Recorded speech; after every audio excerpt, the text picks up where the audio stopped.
You're here because you have a fantasy football draft coming up, and I'm going to give you the ultimate guide on who to take round by round to win your league. I've helped nearly 15,000 people win their league, and I plan to do the same for you with this video. Here's your complete guide to drafting in 2024. In round one, now assuming you don't have like one of these top picks where you're taking McCaffrey or Lamb or Tyreek, like assuming you don't have a top, say, 3 or 4 pick, then your target should be Amon-Ra St. Brown, who goes on average as the 8th player off the board, meaning if you're like number 5 overall, I'd consider him. If you get all the way down to number 10 and he falls, fantastic, go ahead and get him, because here's the deal. It's pretty rare that a team like the Lions goes to the NFC Championship and is able to bring back their same coaching staff, their play caller Ben Johnson, and then their same offense, top 5 offensive line as well. And a top 5 offensive line is probably the bottom number for Detroit. It's probably the number 1 offensive line entering the league. You could see Amon-Ra last year with this same offense and offensive coordinator averaged 10.3 targets per game, and he was put into spots to succeed. In the slot, the 5th most in the entire NFL. Why is this important? Because Amon-Ra dominated out of the slot. He was able to beat the other teams like 3rd string cornerback, use more of the field. That's where he thrives, and it's going to happen again because he has the same offensive coordinator. And now check out this stat. Amon-Ra St. Brown last year had a touchdown or 9+ targets in 15 out of his 16 games. But the insane production for this guy actually goes back even further than that, because St. Brown has a touchdown or 9 or more targets in 35 of his last 38 games. That's 92% of his last 38 games. Consistent production and upside. And because of that, the 24-year-old who still is in the prime of his career, and you could even argue is now entering the prime of his career, he got paid a bag this offseason. 4 years, $120 million. Very good for the player in Amon-Ra. There's no reason to believe the volume is going to drop off a cliff. No new pieces were brought in to take targets away. If anything, Josh Reynolds, a veteran receiver, is now gone, and Amon-Ra still working with the same offensive coordinator like we mentioned, and quarterback in Jared Goff. The main competition right now is Jameson Williams, who entering year 3 has never really had anything in the NFL. There's a chance he could break out, a downfield receiver, former first-round pick. I'm not really too concerned about that. There's also Sam Laporta, who could win downfield and in the short to intermediate range, had 120 targets last year as a rookie,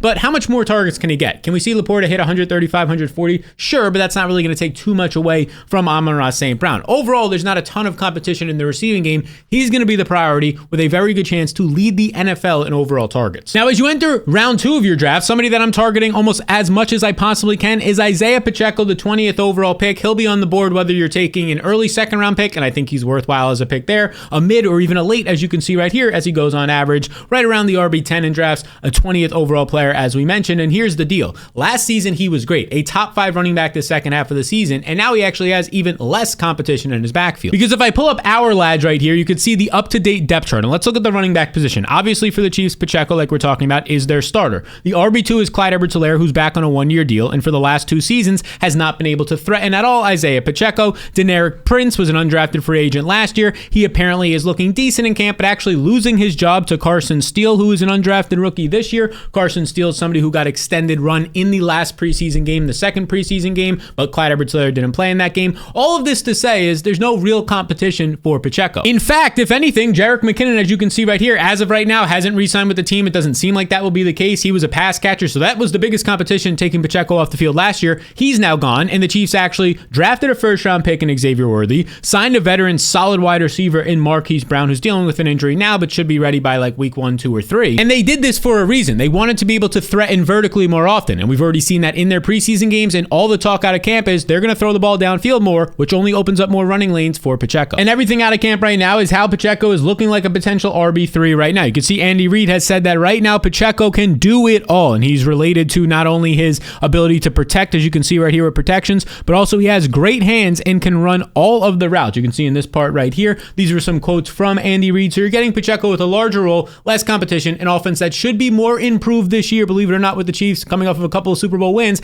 and they have a top 10 offensive line. Now, Pacheco is the best 2nd-round pick, but if for some reason a guy like Jonathan Taylor, who goes as a top 10 overall pick, but sometimes I see him falling into the 2nd round, if for some reason he falls into the 2nd round, you have to take Taylor over a guy like Pacheco. And this is a guy who's been banged up or had contract issues the last 2 seasons, so we haven't seen his full potential since 2021 when he had over 2,100 total yards. But he's still in an offense led by Shane Steichen that looked absolutely fantastic last season, and actually towards the end of the year, over his final 5 games of the season, Taylor looked fantastic. He averaged 110 yards per game in those final 5 weeks. And right now his competition is basically non-existent. Trey Sermon's dealing with an injury in camp. Evan Hull, the rookie last year, only had 2 career carries. I mean, right now we're not really looking at anybody in this backfield. Xavier Scott, Tyler Goodson, nobody here is a threat to Jonathan Taylor. All the reports look like we're going to get the first 3 down workload that we've had out of Taylor since 2021 when he had that huge season. So if he's available in round 2, that's the guy you want. Now, as we enter the third round of drafts, this is where I'm starting to look back at the wide receiver position, and I want right here at the end of the third round, Jaylen Waddle. If you have a beginning or middle of the third round pick, assuming you don't go for one of these stud quarterbacks like a Jalen Hurts would be my priority here, or a Josh Allen, then this is where I'm going for Jaylen Waddle. And again, I would prefer the wide receivers here because I think we can get quarterbacks later, but if you wanted the stud quarterback there, it's like a 50-50 chance. If that's where you want to get him, I'm fine with that. Now, all Jaylen Waddle does is produce over 1,000 yards as a rookie in a much worse offense. And then in his second season, he has Tyreek Hill. Everybody's concerned for Jaylen Waddle. Oh, he goes for over 1,300 yards, leads the NFL with the yards per reception with 18.1, and then he goes for over 1,000 yards last year despite missing some games and dealing with an injury. There's a chance that Jaylen Waddle is the best number 2 receiver in the entire NFL. And here's the deal. Tyreek Hill is the obvious number 1 there, but if something was to happen to Tyreek Hill, who is now an aging veteran, 30 plus years old, he's a speedster, maybe he tweaks a hamstring, knock on one that he doesn't, but if something happened and he missed even just 1 or 2 games, it's going to be massive upside weeks for Waddle. Because we've seen Waddle in one game in his career without Tyreek, and in that game he had 9 targets and 28.2 fantasy points. So imagine if Waddle had 2, 3, or 4 plus games without Tyreek this year. Like already he's a good third round pick, then he starts to become like a first round caliber player. I just don't think you're going to find a more consistent piece than Waddle. As you can see right here, he was a top 15 wide receiver his first 2 years, one of those with Tyreek. Last year, wide receiver 21, so basically a top 20 receiver despite only scoring 4 touchdowns. If he just has his average that he should have seen with his overall volume last year of 6 touchdowns, last season again he finishes as a top 15 receiver. He's rinse and repeat a top 15 receiver with top 10 upside if something happens to Tyreek or he just sees nice touchdown luck. Now some people might be concerned about the offensive line being a bottom half of the league unit. They didn't really impact it or fix it all that much in the NFL draft, even though they lost pieces like Robert Hunt and Connor Williams in free agency. But here's what I would say. Terry Marnstead also dealing with some injuries here and there. Here's what I would say about this. These Kyle Shanahan style offenses, that's what Mike McDaniel is coming over from the 49ers, the Dolphins head coach. They don't really need an offensive line. They get the ball out quick. Tua gets the ball out quick. They use motion. It's not really as much of an issue if your offensive line isn't great. And one final piece I'll leave you with with Waddle is Odell is there. He's right now, he's on the physically unable to perform list, but he's expected to play week 1. And if Odell is there, this might lead to Waddle getting into the slot a little bit more, or at least not being used downfield as an X receiver like Waddle or like Odell will be, which means that Waddle is going to see higher opportunities for his receptions to be catchable from Tua, as well as yards after the catch opportunities. All right, now we enter round 4, and right here at the beginning of round 4, sometimes he goes at the end of the third round, but more times than not on platforms like Yahoo Sleeper, Underdog, all these other sites out there, ESPN, Cooper Kupp is going in the 4th round still. And here's the thing, I just think everybody is disrespecting this man right now, and you need to stop it. Kupp has been nothing short of incredible for fantasy players, and even last year in my opinion, based on what he was dealing with, but just over the last 4 to 5 years alone, putting up some of the biggest seasons we've ever seen. And the dude is just a warrior. He plays through injuries like he did all of last year, and like he did, remember in 2019 when he came off of a knee injury and was like a 10th round pick, 11th round pick for everybody, and he ends up finishing 7th in receptions, over 1,100 total yards. He has a great season, and this sort of started that 5-year run of Cooper Kupp being a great receiver. And now I get it. He's older. He's coming off of all those injuries, and Puka Nacua broke out in his rookie year to set the NFL receiving yard record. The 31-year-old Kupp isn't as appealing to a lot of people, but here's the deal. Do people realize what happened last season? Right now, as we showed you, Cooper Kupp is going as the 18th overall wide receiver. He goes well after his teammate Puka Nacua, even though last year, in their completed games together, they averaged the same amount of targets, 8.5 targets each per game,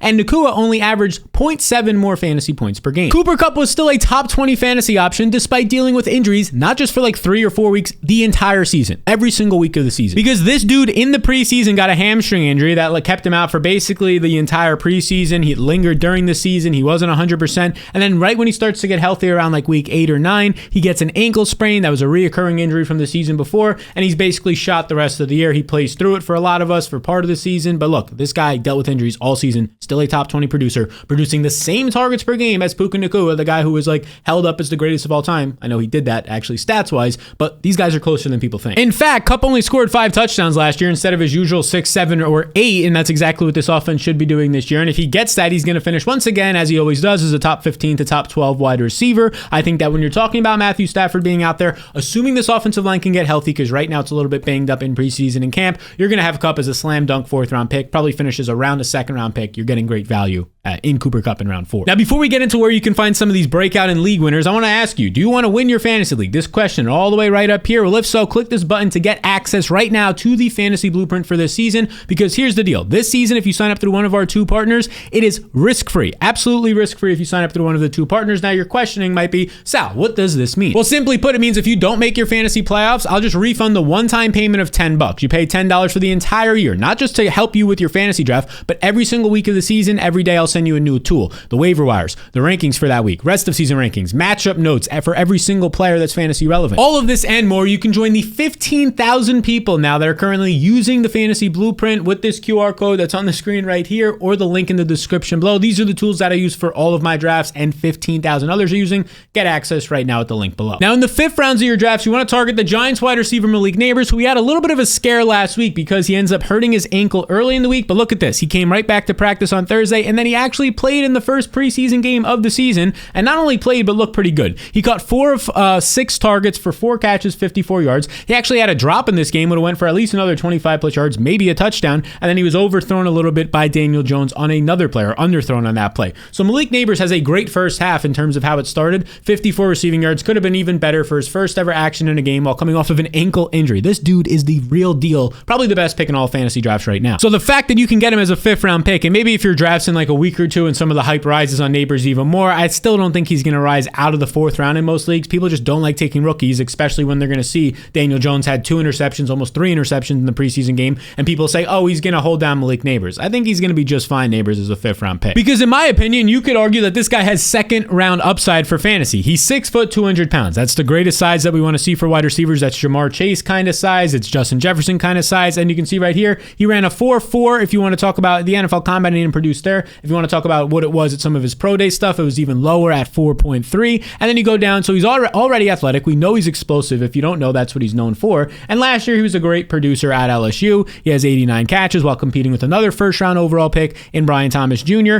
And then he has over 1,500 yards. This dude is the real deal. What does he do? He wins with route running. He wins with his explosiveness, not only at the top of routes, but after the catch. He is legit. This is the alpha wide receiver the Giants thought they were getting when they signed Kenny Golladay to a $70 million year a few years back. Remember that? No, this is now the alpha. Because Nabers was a top 10 overall pick in the draft, and he closely compares to a guy named Amari Cooper. And look at his competition. Wan'Dale Robinson, okay, a short area guy. I'm not too concerned about that. Probably not on the field in 2 wide receiver sets. Jalen Hyatt currently operating as a backup, and Darius Slayton, who's 28 years old. We know what this guy is at this point. He's a 190-pound fast guy who can win downfield, not really an X receiver, and for the most part isn't consistent. Nowhere near the upside that Malik Nabers will have in this Brian Dable offense. And Brian Dable, the former Bills coach, loves feeding an alpha receiver like he did with Stephon Diggs, 150 plus targets a season. Now, as we enter the best pick in round 6, I want to remind you about a quarterback tip for fantasy football. You should only be targeting mobile QBs. Look, it's as simple as that. Mobile quarterbacks have way more upside, less downside, and win you fantasy leagues. And I know people will push back, but let me show you Tua Tagovailoa. We've done this little research study in the offseason so far. Tua last season was the NFL's leading passer. He had 4,600 yards paired up with Tyreek Hill, and he paired up with all the running backs there and Jaylen Waddle. Okay, that's fantastic. And he actually ranked top 5 in touchdown passes. So basically was as good of a quarterback as you can be in the passing game last year, but he only finished, and this is pretty crazy, as the quarterback 16 in points per game. Why is that? Well, I'm glad you asked. It has to do with the mobility we were talking about. This guy only rushed for 4.4 yards per game, 52nd amongst quarterbacks. This led to him having maybe the best season you can have, one of the best that we've seen in some time as a passer, overall stats with touchdowns and passing yards, and it still didn't matter. So that's why I say you should only be targeting these elite quarterbacks. Josh Allen goes at the end of round 2. I like personally taking Jalen Hurts in round 3. If I can get Lamar Jackson in round 4, that's also great. But here's the thing. In round 6 right now, you can actually get, and sometimes round 7, Kyler Murray, who goes as the quarterback 8 after pocket quarterbacks like CJ Stroud and Joe Burrow. This is just absolutely ridiculous to me. And even some unproven guys like Anthony Richardson, although I get that one a little bit more. Kyler Murray right now in round 6 or 7 of drafts, we'll say round 6 for the purposes of this video, is as good of a pick as you'll find at the quarterback position. I mean, we already have the track record of what this guy can do when he's healthy, because he wasn't healthy last year coming off of a torn ACL. In his 6 NFL seasons so far, if we scroll down through this will be his 6th. So in his 5 so far, never finished lower than the quarterback 11. Okay, he's going as the quarterback 8 this year. Reminder of that. Then he was the quarterback 3, the quarterback 4. He ends up tearing his ACL this season, still the quarterback 7. And again, that's influenced by him leaving a game early. And last year, while he was limited, said he didn't feel himself in terms of being a rusher, still finished as a top 6 quarterback. This season, he's healthy in camp. This season, he has brand new weapons that are probably the best he's had in his entire career, I would say, at least over the last 3 or 4 years, but probably his entire career, healthy weapons. And that's headlined by his brand new first round pick you can see right here, Marvin Harrison Jr., that went with a top 5 overall pick. No matter what you want to say about Marvin Harrison Jr., this dude is a stud. He had over 1,200 yards back-to-back years at Ohio State with different quarterbacks while competing with multiple first-round picks and the entire defense knowing the ball was going to Marvin Harrison Jr., and he still produced. So that's the main guy that he's going to have. The rest of his wide receiver core is pretty good. When Greg Dortch and Michael Wilson aren't your top two receivers, pretty good when they're your depth guys. Zay Jones looks like a nice option, potentially battling for a starting spot. And then the second overall option on the offense is going to be Trey McBride. I'm skeptical of how good this guy actually is. I think he just benefited from a lot of volume this year. Wasn't great downfield, wasn't great after the catch, but I do think that he's going to be somebody in the middle of the field that's going to be better than what they had, let's just say, in years past, and definitely as a number two option for Kyler is pretty enticing. Now, there is one downside for Kyler Murray. There's a lot of upsides, especially as a 6th or 7th round pick, but the downside is the offensive line. It's definitely a bottom 10 unit entering the year, but the good news is that they've at least tried to improve it. This offseason, they signed Evan Brown. They signed Jonah Williams. These are guys who have dealt with injuries or maybe have been inconsistent in the past, have had some big upside seasons like a Jonah Williams depending on the year. These are good picks, though, just to try and improve your offensive line. Also, they added a couple pieces in the NFL draft in Isiah Adams and Christian Jones. So the goal is that instead of being a bottom 5 unit, you could just be close to average. If you're close to average, that's all we need. And if anything, even if they're just a little bit below average, maybe it gives a little bit more scrambles and upside for Kyler in that regard, rushing upside. So you're through 6 rounds of your draft and you have a quarterback, you have a running back, you have a couple of wide receivers. It's looking really good. Well, entering round 7, as of right now, I still want to be targeting Jaylen Warren. There's a pretty good chance based on his recent injury in the preseason, his hamstring injury that you can see, we'll pull it up right here. He left Saturday night's game preseason because of a hamstring injury. You can see that right here. There's a decent chance he actually falls into the 8th, maybe 9th round, even great. But look at this. There's not really a concern here. Jeff Mueller said this looks like a mild hamstring strain, which means you could return in a few days, probably a few weeks at most. He said that he did this study right here of 51 running backs. And let me zoom in on this because I think this is really important here. He said he did a study of 51 running backs that had a mild hamstring strain. And out of all the ones that he's tracked, only 4 of those running backs, so you can see right here, 4 of those running backs took 4+ weeks to return to play. 92% of them, so 92% returned in 3 weeks or less. So if Jaylen Warren is in this 90+%, that means he'll play because the Steelers, as of this tweet, first game was only 23 days away. That was a lot of talking and a lot of highlighting, so I'm sorry about that. But the point being is there's probably close to a 95% chance Warren is playing week 1. And if he doesn't play week 1, it's damn near 100%, assuming no re-injury in practice,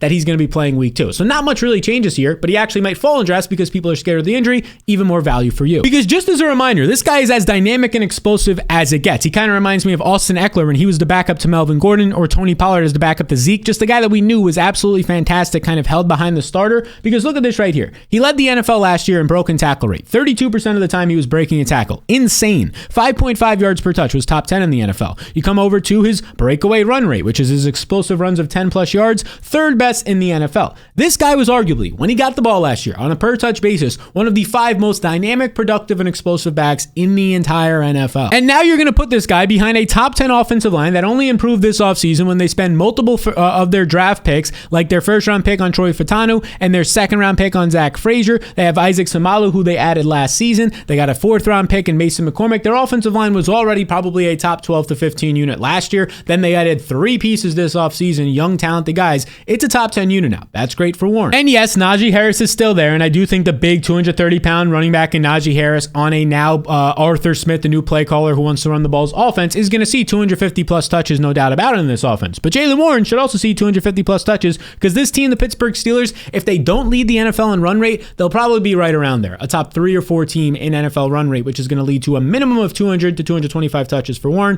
probably 250+, meaning that he has upside. Last season, Warren played less than 50% of the Steelers snaps and still produced 1,200 total yards. So even if he sees the same role, he'll probably finish as a borderline top 24 running back. But if that role expands, which it should entering year 3, there's top 15 to top 10 upside here. So with his new play caller, run first coach Arthur Smith there, it's just hard to ignore Jaylen Warren in round 7, especially now that he's going to fall most likely due to this injury, probably into round 8. Hard to ignore that. Now, if you did not want to take Warren because of the injury, you think it's going to be worse than it actually is, I do think another running back option in round 7 would be Raheem Mostert, who's a guy who right now just goes way too late in drafts. This is a guy who led the NFL in overall touchdowns last year. He's also a guy who finished top 5 in fantasy points per game, remains in that same offense where, like we said earlier, the offensive line just doesn't matter that much because of the way that they use motions and the way that they get to the outside with speed, which Raheem Mostert still has. I would just caution you that he is 31 years old. Last year was definitely an outlier season. We can't expect 20+ touchdowns again, and I do think second-year back Devon Achane is going to see a larger role, so there's a little bit of concerns compared to Jaylen Warren there, in my opinion. But it's not like he slowed down at any point last year. He did remain healthy, and like Warren, was top 10 in a lot of key categories. He was top 10 in broken tackle rate. He was top 10 in explosive runs of 10+ yards, and on a yards per touch basis, pretty good, 5.1 yards per touch. Anything over 5 shows that you had a great season last year as a running back. So that's how I would approach round 7 of your drafts. Now let's dive into round 8, and we have to talk about an offense that was really bad last year, but people are forgetting forgetting how it improved this offseason in the Carolina Panthers. I get it. The number 1 overall pick, Bryce Young, was not good last season, but he did not have an offensive line, a good coaching staff, any consistent or reliable weapons downfield. He has that now. And one of those weapons is who I want in round 8. The clear-cut wide receiver one for this team, Deontay Johnson. He was signed or actually traded to the team this offseason. And in round 8, you're probably not going to find a better wide receiver one option. And like I mentioned earlier, this offense has gotten a lot better. The offensive line, they added 2 guards, and Damian Lewis and Robert Hunt. Those are 2 key pieces. Deontay Johnson himself helps the offense. The NFL draft was big for this team. They signed maybe their number 1 tight end, Jatavian Sanders, maybe their number 1 running back, Jonathan Brooks. I think so. And a first-round receiver in Xavier Legette, who's been battling some injuries in camp, but he should be a starter at some point this year, if not week 1. This entire offense has changed, and so did their head coach, Dave Canales, who has kind of turned around quarterbacks his last 2 stops with Geno Smith and Baker Mayfield. And I personally believe that Deontay Johnson is the perfect option for Bryce Young because Deontay knows how to get open. He's kind of like the younger Adam Thielen. Adam Thielen last year on this exact same team was a great player. You could see right here, Adam Thielen in this offense last season averaged 8.1 targets per game. In the first half of the year, when the older Adam Thielen was actually out there healthy and effective, he was a top 10 wide receiver in fantasy. A top 10 wide receiver averaging 11 targets per game. I think Deontay Johnson, who's literally 6 years younger than Adam Thielen was last year, can have just as good of a season, if not better. Because Deontay just turned 27 years old, and since 2020, he ranks 6th in the entire NFL in targets earned. And now he's in a much better environment. He doesn't have Steelers offensive coordinator Matt Canada, who is terrible, and Kenny Pickett, who looks absolutely atrocious in the preseason this year and was bad last year. His own head coach now, new head coach Dave Canales, said this about Deontay Johnson. We want to build our offense. We really want to try and feature someone. And for us right now, where's Deontay Johnson at? So basically, he's coming out and saying, we want to pass the ball this year, and when we do pass the ball, obviously most teams will pass 55 to 60+% of the time, we're looking for Deontay Johnson. So go ahead and get Deontay, and now we're going to move to round 9. But before we do that, over 65% of you who watch this YouTube channel right now are not subscribed. I know it's kind of annoying for me to say subscribe, but I'm going to say it anyways because it really helps this channel. My goal is to get that number as close to 50% as we can throughout this NFL season. So if you get hit the subscribe button, it goes a very long way in helping me. If you get any help from this video at all, that's just one way to kind of do a little gentleman's agreement and return the favor. All right, now as we enter round 9, there's a lot of good options in this round, if I'm being honest with you. Like Xavier Worthy is an absolutely slam dunk pick in round 9 if you need a wide receiver still. For this specific build, we still need some running backs. So I'm looking at guys like Jonathan Brooks, Brian Robinson. Honestly, either of them are great options, but let's say for the purpose of this video right now, we go with Jonathan Brooks, who we just talked about a Panthers player, so kind of going back to back is a little bit sketchy here, but I think there's all the upside in the world for Jonathan Brooks out of Texas, who was the 2nd round pick, as you could see right here from the Panthers, and they actually traded up. They gave away 2 draft picks to go up and get one Jonathan Brooks. Now, if you're not familiar, Jonathan Brooks might miss the first couple of weeks of the season because he is coming off of a torn ACL, so he's recovering that, but a lot of people got freaked out by this, but look what his own head coach Dave Canales said. He said, it's something that we expected. They were expecting him to not be ready for the first few weeks of the season. If you've watched this channel all offseason long, we said he's probably going to be ramped up, if not even missing those first couple weeks at all this preseason, and by like week 3 or week 4, he'll probably be the guy. And as of right now, that's what it's looking like. And Brooks was the first back taken in the NFL draft, and he's just a complete back. He's only 21 years old. He's coming out of college early. He has the perfect frame at 216 pounds. He is fast. He can break tackles. And in college, over these last couple of seasons, he's just been really productive. I mean, I would say last season alone, but even on his limited samples the year before that, he didn't get a lot of carries, 21 and 30, because he was competing with Bijan Robinson and Roschon Johnson, NFL caliber running backs actually in the NFL right now, but he still averaged over 6 yards per touch in those years. And last year, he got to really pop off. He had 187 carries, and in his 10 games before injury last year, he averaged 142 yards per game. And when he does come back, if it's week 2, week 3, or week 4, I think Jonathan Brooks is immediately going to be somebody you could put in your flex spot, if not your running back slot, because his biggest competition is Chuba Hubbard, who I think is a talented back. Very fast, had a lot of productive seasons. Last season alone was pretty good in a bad offense. But overall, Brooks is a better pass protector for sure, probably a better pass catcher, and better runner in between the tackles. I think Chuba Hubbard is faster and more experienced in the NFL, of course, but that's kind of all he has. So I do like Brooks there, but if you didn't want 2 Carolina Panthers, or you just didn't trust Brooks coming off the injury and he's a rookie, okay, whatever, that's fine. I trust him, but that's fine if you don't. Why not Brian Robinson Jr.? Brian Robinson Jr., the number 1 running back for the Washington Commanders right now, coming off of a good name. I know he's not a sexy name for you to be drafting, but he's a guy who's going to probably see 250 to 300 touches in an improved offense. I mean, this dude last year alone was great. He was 7th in yards created per touch, so on his own, he was doing it despite a bad offensive line. He was much improved as a pass catcher. A limited sample, sure, but he led all running backs in yards per reception, was top 5 in yards per route run. Now you might say, oh, he only had 36 receptions. 36 receptions is a decent sample. It's not like it's 10 or 12 receptions. I mean, 36 receptions, you can see here, top 25 amongst running backs. It's, you would say, on average, maybe slightly below average or average RB, but he was highly efficient on those touches. He showed improvement, and according to reports right now in camp, he's actually even better as a pass catcher. And you can actually see some of those reports right here. His own head coach said what's been a bit of a surprise is what he's shown catching the ball out of the backfield so far in camp. Multiple people have said this, multiple teammates, and now his head coach has said it, so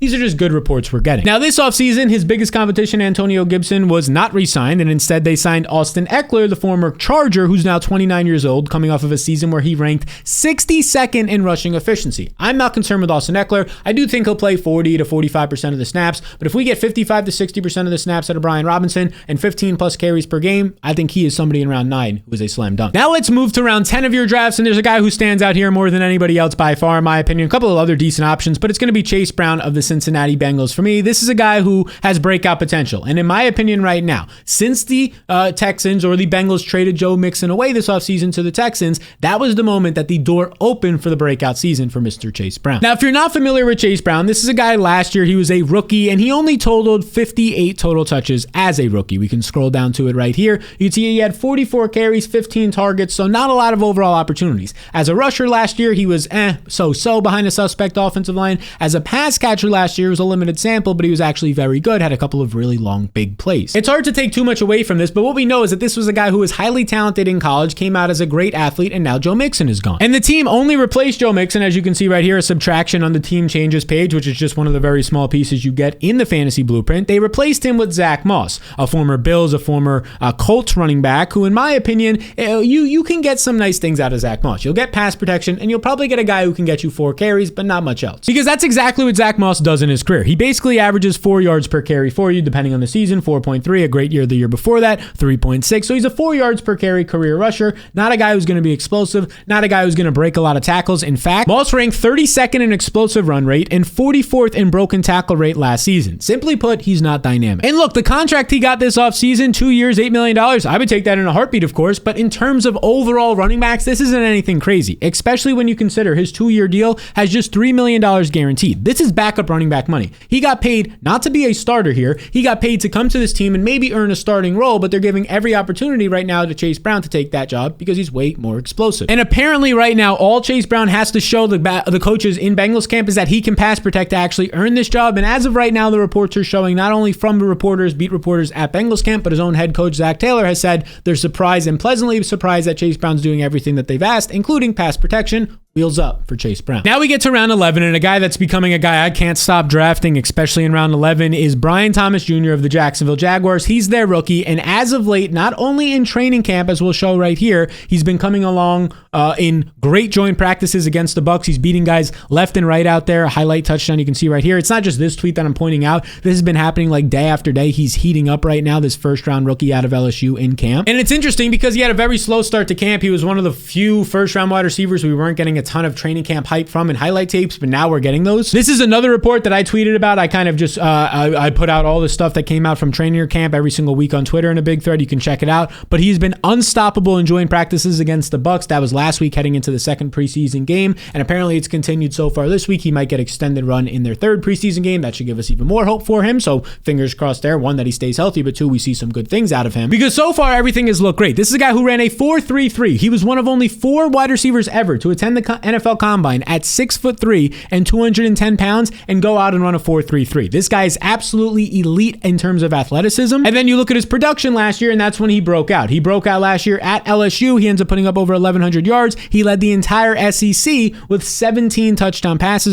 17 touchdown receptions, as you can see right here. He is basically a fast, talented guy who can run by guys, and in his small sample, if you actually watch the film, can actually run some routes. And in the first preseason game, when the starters were out there, Gabe Davis and Christian Kirk, and the reason I look at this one is because in the second preseason game, Davis and Kirk didn't play, so we got a nice look here in the first one. Brian Thomas played 100% of the snaps. He played all 9 snaps of the starters, actually played ahead of Christian Kirk in 2 wide receiver sets. I'm not too sure that will hold up all season long, but it's good to see that their first round pick, this elite athlete who can win downfield, was out there nonstop and going to be paired up as the main outside option, in my opinion, with Trevor Lawrence. So this is what the 3 wide receiver sets look like right now. I believe you're going to get Brian Thomas on the outside, Christian Kirk, who I still like as a 7th round potential pick in fantasy drafts, in the slot a good amount, maybe on the outside in 2 wide receiver sets. And then Gabe Davis, I just think Brian Thomas is going to take the job from him. Davis did sign a decent contract this offseason, so don't be shocked if he starts the season ahead of Brian Thomas in 2 wide receiver sets. But at some point this year, this Jacksonville team, who's going to throw at a top 10 rate, who wants to make the playoffs, who needs the Trevor Lawrence breakout season, they're just going to put the best players on the field. And Brian Thomas, in my opinion, is more talented. We just have to see that he's a better football player than Gabe Davis in the NFL, and I think we will. Now we get to round 12, and I don't know how much longer this guy will stay in round 12, but I do think he'll stay there a decent amount because people aren't paying attention. But Rico Dowdle goes in round 12, and as of right now, he's looking like, sometimes you get him in round 13, he is looking like one of the better younger running backs, somewhat young, 25 years old,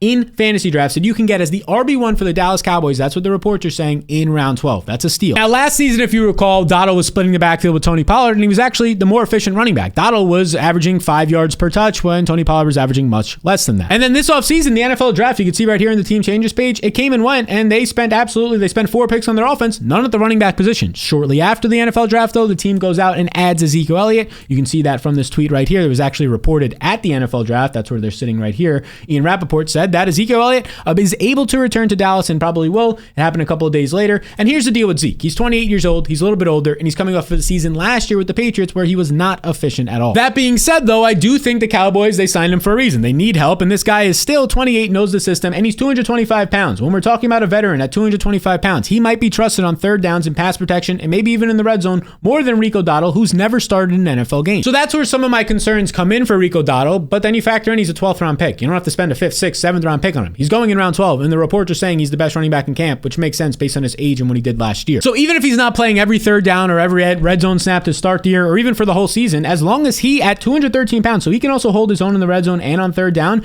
as long as he can just stay on the field and put up decent numbers. I mean, Tony Pollard last season, Tony Pollard put up 1,300 yards while playing banged up off of ankle surgery and clearly being inefficient, put up 1,300 yards. If Dowdle puts up anywhere near that, even just 900 and a couple of receptions, which he can catch the ball and a couple of touchdowns, he's going to be a slam dunk pick in round 12 of drafts. This is the best pick in round 12. These have been the best picks in every single round of your fantasy drafts, the first 12 rounds at least. But if you want to see the guys, because people are drafting the wrong picks right now, if you want to see 5 guys that you should actually be taking, whether it's in the first 12 rounds as well, if some of these guys are gone, or even later in your drafts that nobody else is taking, people are just picking the wrong players, well, check out this video right here to make sure you're not choosing the wrong guys. You know, you just hit that video, it pops up. YouTube thinks you like it. It might be your favorite video. It could be your favorite video ever, so why not watch it?